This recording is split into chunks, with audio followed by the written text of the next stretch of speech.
Hi, Abi Banwag, licensed psychologist, licensed psychometrician. Siguro nakadungog na kaaning mga mental health support group, recovery support group for drug addiction, or trauma survivor support group. Pero kabalo ba ka kung unsa ang benepisyo nga imong makuha kung moapil ka aning mga grupo ha? Dunay tulo. Una, safe space. Dire mahimo nimo maistorya ang imong mga kasakit nga gibati o ang mga kalisod nimo nga mga experiences nga dili ka mabalaka tungod kay dunay mga tao nga andam maminaw nimo unya dili mo judge nimo.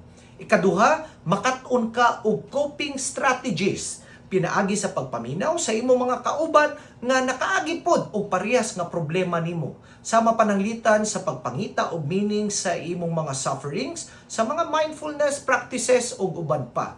Ikatulo, makaangkon ka og support group where you come together, you support one another, and sometimes, yes, you cry and embrace each other. And mao ka na ang nakanindot sa usa ka support group.